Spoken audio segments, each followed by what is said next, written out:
சினிமாவில இருந்து ஒருத்தர் அரசியலுக்கு வந்துடக்கூடாது. உடனே கட்சி கட்டிட்டு அப்படியே ஏதோ ஒரு பெரிய குற்றம் பண்ண குற்றவாளி மாதிரி ஆளுக்கு ஆளு பேசுறது. புரட்சி தலைவர் வந்தார், யாராச்சும் பேசினாங்களா? அவரையும் பேசினாங்க, பின்னாடி இருந்து விமர்சனம் பண்ணாங்க.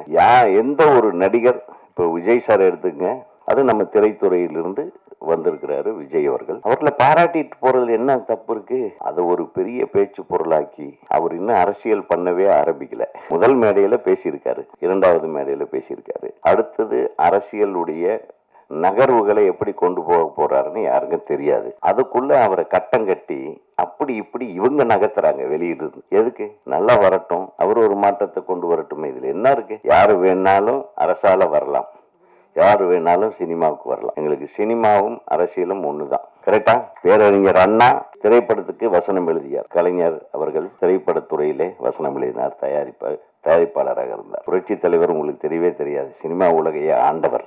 புரட்சி தலைவி அம்மா அவர்கள் சினிமா, இன்றைய முதல்வர் சினிமா துறையிலிருந்து வந்தார். இன்றைய துணை முதல்வர் சினிமா துறையில் இருக்காரு.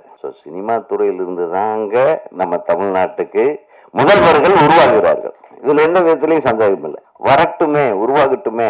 அது என்ன, வர்றதுக்கு முன்னாடியே 1008 பிரச்சனையை பண்ணி ஒருத்தர் குழப்புறதுக்குன்னே எல்லாம் ரெடியா இருக்கிறாங்க. எப்படி ஒரு சினிமா ரிலீஸ் ஆகி ஃபர்ஸ்ட் ஷோலயே எல்லாத்தையும் குழப்புறாங்களே, அந்த மாதிரி இதையும் குழப்ப நினைக்காதீங்க.